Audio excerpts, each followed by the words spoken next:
Good evening, ladies and gentlemen. I'm Ryan Bujan, host of Cowtown Movie Classics, and tonight we are talking about a very unconventional type of Christmas film from 1958. It is the supernatural fantasy romance Bell, Book, and Candle, starring the gorgeous, stunning Kim Novak and, of course, Jimmy Stewart. Joining us tonight, we have our good friend, film historian, author, audio commentator, Mr. David Del Valle. How are you doing tonight, David? Hey Ryan, how are you? Merry Christmas. I do believe this is a Christmas movie too, just like Die Hard. Yeah. And I always watch, I'm going to watch it for Christmas, like I will do Auntie Mame and Scrooge and Die Hard. And, Planes, Trains, and Automobiles is more of a Thanksgiving movie, but Right. it's definitely in the holiday spirit. And the fact that Bell, Book, and Candle takes place at Christmas certainly gives it more than enough creed to be a Christmas movie. It's based on a Broadway play, Bell, Book, and Candle, by John Von Druten. And John Van Druten is a very interesting character that we'll talk about in a bit. But to prepare you to watch Bell, Book, and Candle, enjoy Kim Novak at the absolute height of her beauty and her talent. She makes a magnificent witch in this, which a lot of people believe was the beginning, the embryo that brought forth Bewitched, the comedy series on television that was so beloved. And if you think about it, Jack Lemmon's character is a bit like Uncle Arthur, played with great zest by the late Paul Lynde. Ernie Kovacs, who was a huge star of comedy and quite an icon in his own right. This is one of his few movies, and he's very good in it as the author of Magic in Mexico. So before we talk about it too much in depth, let's just enjoy, Kim Novak, Ernie Kovacs, Jack Lemmon, Hermione Gingold, Elsa Lanchester, and James Stewart in a role that we will discuss is kind of not a good fit for him, truly. But Bell, Book, and Candle is a glossy, technicolor, souffle of Christmas cheer. I love it. All right, for you in the audience, of course, please stick around after the film so you can hear the rest of our conversation. Without further ado, from 1958, Bell, Book, and Candle. What a fun, beautifully shot film. It's interesting, this came out in 1958. This is the year, not only do we have Kim Novak and Jimmy Stewart in this particular film, but they also star together in another little movie called Vertigo. Called Vertigo, that was considered up until just recently by Sight and Sound magazine to be the greatest movie ever made, Yeah. kind of knocking Citizen Kane out of that spot. But truly, I've often questioned the best of lists because, Ryan, with music, you don't put Beethoven over Mozart or Bach over Schumann. You don't, the whole idea of saying that one movie is greater than another. I think there's like 10 great movies and you don't kind of put one in front of the other. But Correct. the big problem for me with Vertigo and Bell, Book, and Candle is James Stewart. James Stewart, to me, is utterly without sex appeal. He's an older man. He's wearing a toupee. Yes, when he was young, when he and Henry Fonda were 25, yes, they might have been sexually active, desirable, all of the above. But by the time Jimmy turned 50, which he did on Bell, Book, and Candle, he's utterly, utterly inappropriate to play this character as he was in Vertigo. See, the problem with Stewart was after The Naked Spur, he became a real powerhouse actor in Hollywood because he had a lot of money. He was well respected. Everybody loved him. The movies he did with Frank Capra set him on the superstardom. But, he just is inappropriate in movies about sexual obsession.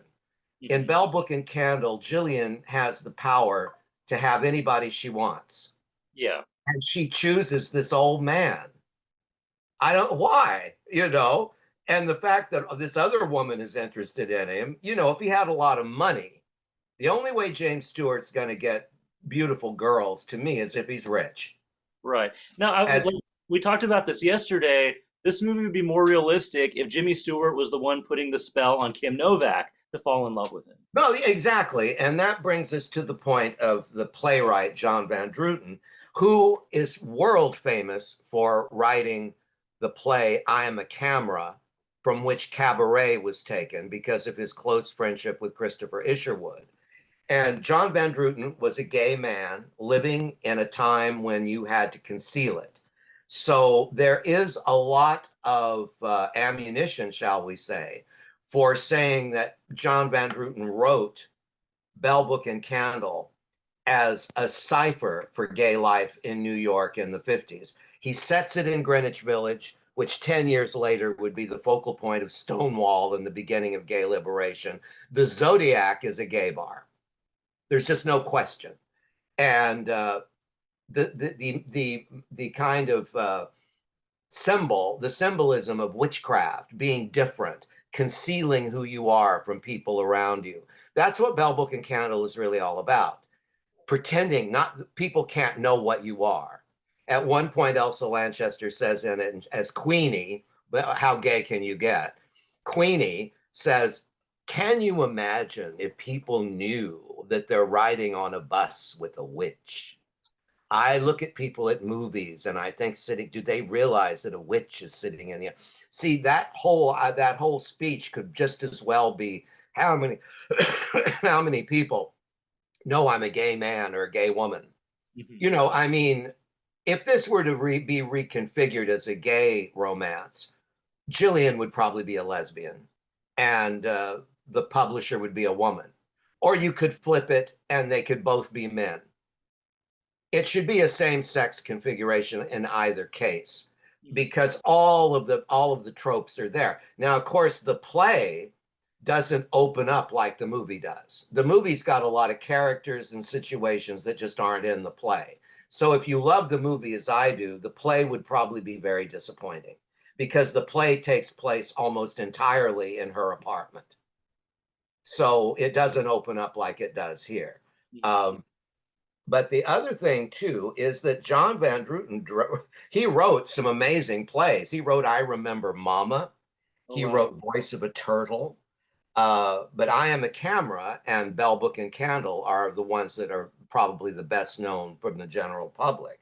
But the whole idea that he existed and lived openly as a gay man during all of this, I would love to know more about his life.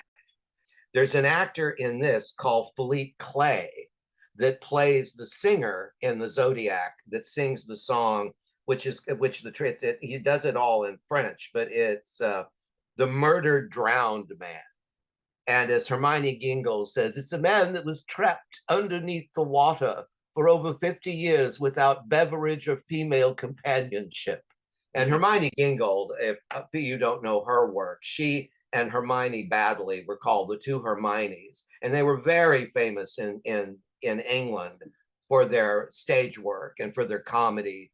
They kind of were a double act, and then they had a feud, and they both came to Hollywood. And Hermione Gingold, did movies like this, and and she's even in A Little Night Music. I mean, of all people. And of course, this movie has Jack Lemmon in what I call a really breakout role, because he's always, a comic actor. But then you see him in movies like, Days of Wine and Roses, and a lot of his later work. He was more of this, the China Syndrome, Missing, very fine dramatic actor.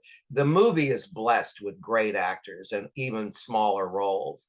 And the director, Richard Quine, got in a relationship with Kim Novak. They were together for many years. And so this movie was a high point in Kim Novak's life. She found the man of her dreams, not James Stewart, but the director.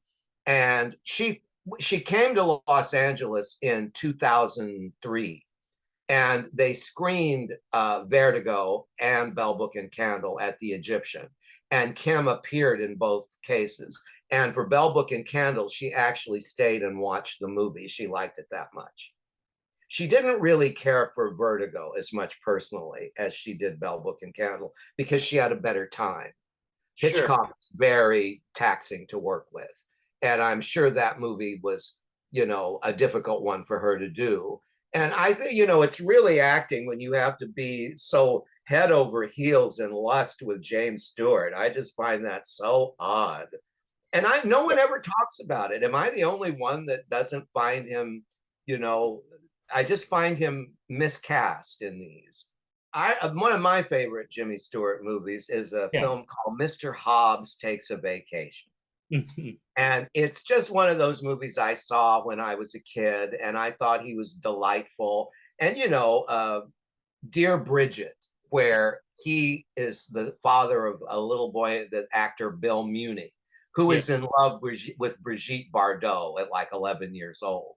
And it's charming because they actually got Bardot to participate in it. And Right. he wins a contest where he and his dad get flown to Paris to meet Bardot. And, in those kind of roles, James Stewart's great. Right. But and he probably would have made a really interesting villain because remember, his roommate and best friend, Henry Fonda, changed his entire career trajectory with Sergio Leone's Once Upon a Time in the West. Right. Yeah. He became a cold-blooded killer who murdered children. Would you have ever thought of that with Henry Fonda? Oh And no. I bet you the same thing could have done with, because James Stewart could have been quite evil, I'm sure. Hmm. Because I'll never forget hearing a story about him in Hollywood where someone was asking about Jimmy being this incredibly sweet guy. And they said, you don't know what kind of a temper that man has. Yeah. It's utterly terrifying when he gets angry. Hmm. And I thought, really? Because see, once again, his movie image is so strong that, and let's face it, in the 50s, men could get away with dating younger women. Hmm. Because remember, Gary Cooper in a movie by Billy Wilder called Love in the Afternoon. Gary Cooper was very nervous, as was Cary Grant in Charade. He said, I am too old for Audrey Hepburn. She's 24 years old. I'm Yeah. 60. What are we doing here? And you're right, and they're right. Obviously, the age, it did become problematic at that point. But for some reason, if it's Cary Grant or Gary Cooper, I could still see the appeal. Why a young woman would be like interested in them. Exactly, kind of a daddy fixation. But with Exactly. James Stewart, Right. he's not a daddy, he's not a Yeah. lover, he's not a hot guy. He's just old Jimmy Stewart with a toupee. Too skinny, too slazy. I mean, Yeah. I'm sorry. There's no way that man can act his way into being sexy. Just not Right. going to happen. Not at that age. Not at that age. Grant, yes, but these men, they were uncomfortable with it. It's not something that was decided by the public. Mhm. Gary Cooper just said, "I'm too old for this girl. Yeah. She would not be interested in me in real life." Yeah. you know but movies are not real life, and one has to continually remember that. Well, it's funny too. Like the last film that we had you on, of course, it was Night of the Demon, a film about black magic and witchcraft. And here we are kind of kicking off the holiday season with another movie about black magic and witchcraft. Well, interestingly enough, with the film version of Bell Book and Candle, they don't really do a lot of effects. There's the scene where Jack Lemmon summons Ernie Kovac with the potion there, and then there's a beautiful moment where Kim gives Queenie a beautiful scarf, and Queenie says, "What does it do?"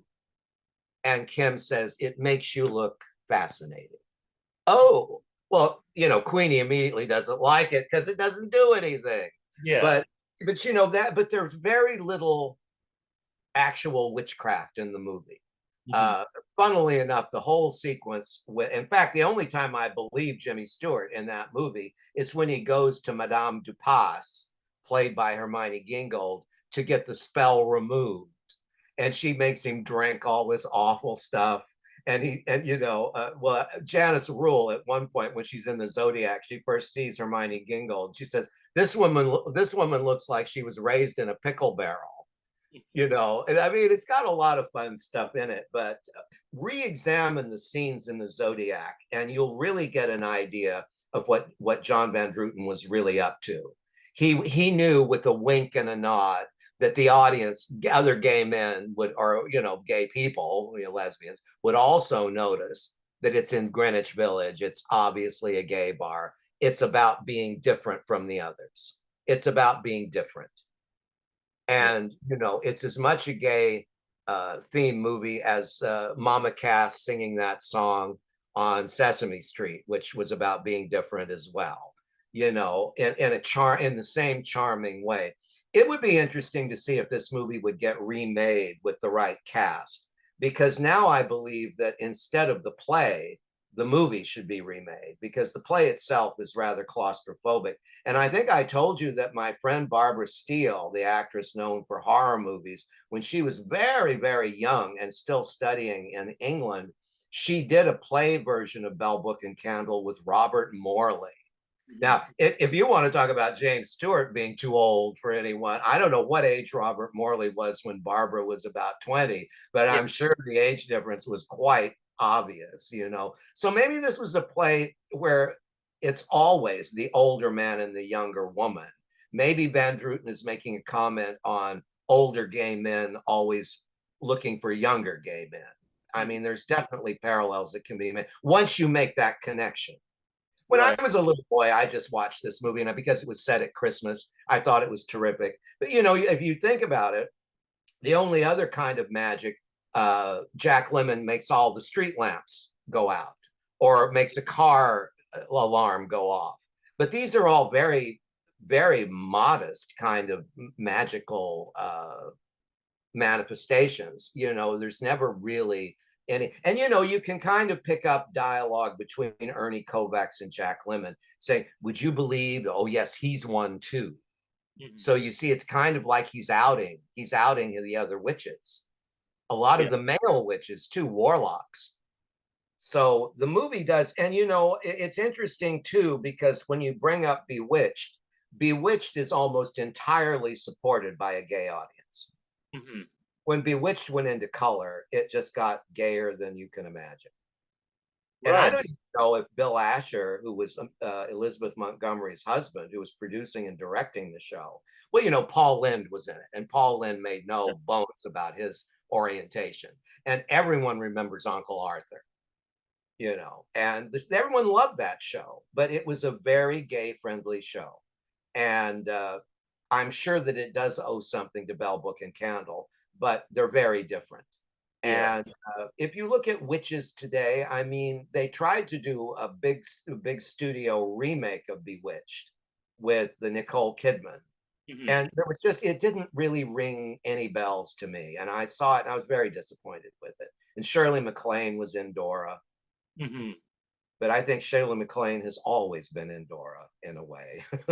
Yeah, that's true. All right, David. So Bell, Book, and Candle, it's a film with a lot of innuendo, but we never get to see the fire demon. No, we don't, because he's in the trees, you know. There's another movie that's ripe for reappraisal and also a remake. Because you and I have talked about, as much as we love all the classic films from the 50s and 60s, it's the special effects that let them down. You know, in Hammer's case with The Devil Rides Out, that could be remade. Now, the trouble is we don't have a Christopher Lee or a Charles Gray to There's play. Nobody of that caliber, Right. But with Bell, Book, and Candle, I can think of a lot of current actresses that would make a wonderful Jillian. And probably a lot of guys that would, Henry Cavill would make a wonderful publisher. I put a spell on him myself, you know. But you see where it's going with this. So, you know, I mean, there's a movie. I mean, a lot of movies you don't want remade because they're perfect the way they are. But then there are a few movies that have reputations. Like, well, you know, they want to remake Vertigo. No, I was always thinking, well, that's ridiculous. It's like Gus Van Sant trying to remake Psycho. But maybe Bell, Book, and Candle should be remade, and maybe Vertigo should be remade with the right actor in those parts. Because Vertigo is about obsession. It's about sexual obsession. And you need someone that really can pull that off. And it can't be someone, you know, it can't be Walter Brennan, you know, it's got to be someone that's a little more appropriate for that. But I'm glad you showed Bell, Book, and Candle, because it's one of those movies that I saw when I was a little boy. I always liked it. Of course, a lot of the subtext and everything went way over my head, but I was just entranced with the relationship between Kim Novak and her cat. Yes. There's only one other movie that has that same dynamic, and it's Breakfast at Tiffany's with Audrey Hepburn and her cat Hmm. that she just calls Cat. She never bothered to give it a name. But, you know, and of course, Harry and Tonto. We could probably go off on movies where cats are the cat from outer space, the Walt Disney movie. My My cat used to love that one. They would sit and watch that movie. I don't know why.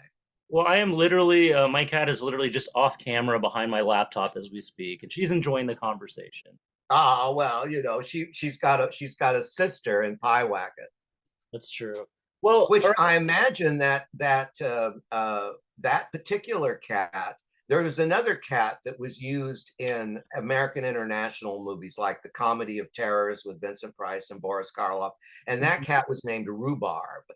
And there is a special kind of there are special awards for pets in movies, and that cat won. But I do believe the cat from Bell Book and Candle also appeared in a couple of other movies, but I didn't do enough research so quickly because we decided to do this, you know, just the other day. But by the way, the play starred Rex Harrison and Lily Palmer, who were married at one time. Okay, And yeah, I can see so, Rex. can you imagine? Now, Rex Harrison could have pulled that off Hmm. I because agree. he had a kind of, you know, Rex Harrison was quite a player in his day. Yeah.